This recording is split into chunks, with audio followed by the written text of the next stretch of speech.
بسم اللہ الرحمن الرحیم۔ آج بڑے اہم مسئلے پہ بات کریں گے، غوث پاک اور مسئلہ رفع الیدین، کیونکہ غیر مقلدین اور مرزا منگول المعروف ہے جونیئر مرزا، چھوٹا مرزا، یہ دونوں سب سے بڑا احمقانہ طریقے سے اعتراض کرتے ہیں احناف اہل سنت و جماعت احناف سے کہ تم غوث پاک کی 11ویں تو کھاتی ہو، رفع الیدین کیوں نہیں کرتے؟ وہ تو کرتے تھے، انہوں نے اپنی کتاب غنیۃ الطالبین میں لکھا ہے۔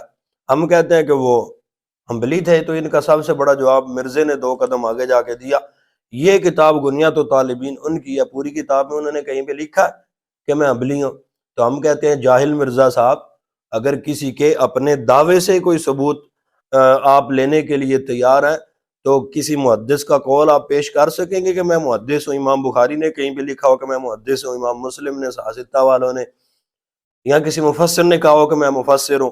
مزید آگے جاؤ، کسی تبع تابی نے کہا ہو میں تبع تابی ہوں، کسی تابی نے کہا ہو میں تابی ہوں، کسی صحابی نے کہا ہو میں صحابی ہوں، اور تو اور حضرت ابو بکر صدیق کا قول دکھاؤ کہ میں صحابی ہوں، پھر ہی آپ مانیں گے ان کو صحابی ہیں۔ اگر انہوں نے نہیں کہا تو بھئی شواہد سے پتہ چلے گا، حالات و واقعات سے پتہ چلے گا کہ وہ کس نظریے کے تھے۔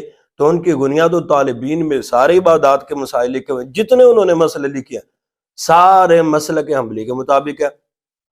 آپ کھول کے دیکھ لیں کتاب ان کی، سارے مسائل انہوں نے فقہ حنبلی کے مطابق فتاوی جات دیے ہیں، اور جگہ جگہ پہ، درجنوں جگہ پہ انہوں نے لکھا ہے کہ ہمارے امام کے نزدیک یہ مسئلہ ہے۔ تینوں مذاہب ذکر کرنے کے بعد چوتھا انہوں نے بیان کیا کہ ہمارے امام کے نزدیک یہ مسئلہ ہے، یہ کئی جگہ پہ آیا ہے۔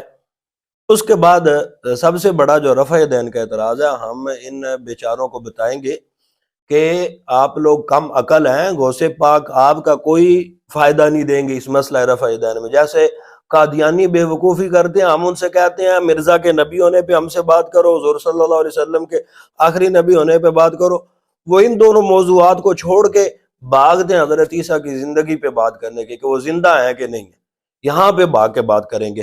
تو ہم ان سے کہتے ہیں کہ یہی بات مرزیوں سے کرنے کی طرح ہم ان بے وقوف دونوں پارٹیوں سے بھی ہم کہیں گے کہ رفع دین کا مسئلہ ہمارے تمہارے نزدیک ہے، غوث پاک کو بیچ میں لانے کا کوئی فائدہ نہیں۔ غوث پاک کے سارے معاملات ہم سے ملتے تھے، رفع دین بھی تمہارے کام نہیں آئے گا۔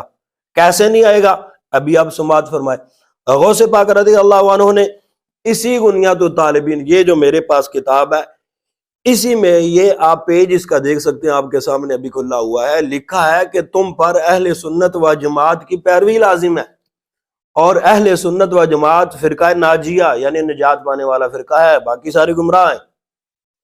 اسی غنیۃ الطالبین میں یہ صفحہ نمبر آپ کے سامنے ہے، غوث پاک رضی اللہ عنہ نے لکھا ہے کہ تراویح 20 رکعت ہے۔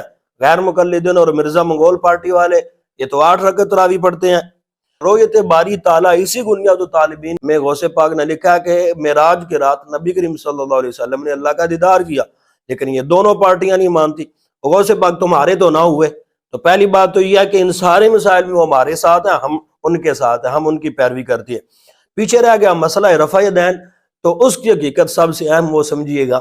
غوث پاک رضی اللہ عنہ نے اس کتاب کے اندر نماز کے فرائض، واجبات، سنتیں اور مستحبات لکھے ہیں۔ عربی کتاب میں اما ارکانہا، اور اردو میں چونکہ مرزا صاحب کو عربی نہیں نہ آتی اس لیے اردو کے کتاب سے دکھا رہا ہوں۔ غوث پاک رضی اللہ عنہ نے فرمایا ہے کہ نماز کے جو فرائض ہیں، عربی کی کتاب میں ارکان ہوا یعنی شرائط اور فرائض دونوں آئیں گے، وہ غوث پاک فرماتے ہیں کہ ٹوٹل جو ہیں وہ 15 ہیں، اور نماز کے جو واجبات ہیں وہ ٹوٹل 9 ہیں، نماز کی سنتیں ٹوٹل 14 ہیں۔ آگے اما ہی آتوہا یعنی کہ اس کے مستحبات کر لیں کوئی بھی، وہ غوث پاک رضی اللہ عنہ نے ارشاد فرمایا وہ 25 ہیں، ان میں یہ رفع دین کا ذکر کیا ہے۔ اور آگے رفع دین کا حکم بھی غوث پاک نے اسی اگلے صفحے میں بیان کر دیا۔ یہ جو شرائط بیان کی گئی ہیں، یہ ان میں سے اگر کوئی ایک بھی چھوڑ دی گئی تو نماز باطل ہو جائے گی، اور آگے واجب غلطی سے چھوٹ جائے تو سجدہ سہو کرنے سے نماز مکمل ہو جائے گی، اگر واجب جان بوجھ کر چھوڑ دیا جائے تو نماز باطل ہو جائے گی۔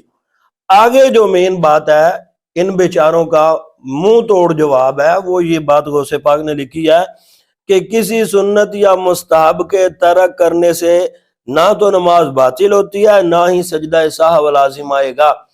اسی گنیات الطالبین میں گویا کہ غوث پاک بیان فرما رہے ہیں کوئی بندہ ساری زندگی بھی رفع یدین نہ کرے تو اس کی نماز نہ باطل ہوگی نہ سجدہ صاحب ہوگا، نماز درست ہے۔ لیکن مرزا صاحب سے پوچھا گیا رفع یدین فرض واجب سنت ہے، وہ کہتا ہے میں نے تو اس کو فرض ثابت کر دیا ہے، اللہ کے رسول نے فرض نہیں کیا، میں نے اس کو فرض ثابت کر دیا ہے۔ تو غوث پاک تو اس کو ضروری نہیں سمجھتے رفع یدین کو۔ دوسری بات، غوث پاک فقہ عملی کے مطابق تکبیر تحریمہ کے وقت رکوع سے پہلے اور رکوع کے بعد 3 جگہ پہ رفع یدین کرتے تھے۔ مرزا منگول، اس کے ماننے والے اور سارے غیر مقلدین 4 جگہ پہ رفع یدین کرتے ہیں، تکبیر تحریمہ، رکوع سے پہلے، رکوع کے بعد اور تیسری رکعت کے شروع میں۔ اور یہی بخاری شریف کی حدیث نمبر 739 میں یہی آپ جس پہ عمل کرتے ہیں غوث پاک کی نماز بخاری کی اس حدیث کے بھی خلاف ہے، اور ایک سنت بھی رہ جائے تو آپ کے نزدیک تو نماز خلاف سنت ہے۔ لہذا غوث پاک کی نماز آپ کے نزدیک خلاف سنت ہے، نہ تو ان کی نماز بخاری کے مطابق ہے، نہ ان کی نماز رسول اللہ علیہ السلام کے حدیث کے مطابق ہے، آپ کے نزدیک ان کی نماز تمہاری طرح بھی نہیں ہے۔ تو صرف ایک رفع یدین کو لے لیا، باقی درجنوں مسئلے میں ہم ان کے ساتھ ہیں۔ آپ نے بس رفع یدین دیکھا تو غوث پاک کہتے ہیں جی غوث پاک ہمارے ہیں، ہم الحمدللہ 11ویں بھی کھاتے ہیں، ان کے مسائل پہ بھی عمل کرتے ہیں۔ رہی بات رفع یدین کی، وہ تو تمہارے کام بھی نہیں آئے گا۔ جیسے مرزائیوں سے ہماری بات ہوتی ہے، وہ حیات عیسیٰ پہ بات کرتے ہیں، حضرت عیسیٰ زندہ ہو یا نہ ہو، اس کا ان کے نبی کے ساتھ تو کوئی تعلق نہیں۔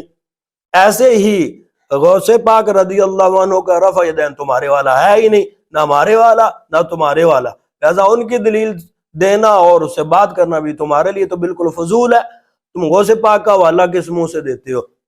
الحمدللہ ہم 11ویں بھی کھاتے ہیں، غوث پاک کے کتنے مسائل ہم سے ملتے ہیں، ہم ان کو مطابق چلتے ہیں۔ تراویح 20 ہو جائیں، معراج میں اللہ تعالیٰ کا دیدار کرنا، اور اس کے علاوہ دیگر کتنی چیزیں پہلے مسائل میں نے بیان کی، ساری ہمارے ساتھ ملتی ہیں۔ تو الحمدللہ ہم غوث پاک کو ماننے والے بھی ہیں اور ان کے بتائے ہوئے طریقے پہ بھی عمل کرتے ہیں۔ رہی بات رفع یدین کی، وہ فقہ عملی کے ماننے والے تھے اور ہم فقہ حنفی کے ماننے والے ہیں، اس وجہ سے صرف رفع یدین میں فرق ہے، باقی تو ہماری نماز سیم ہے۔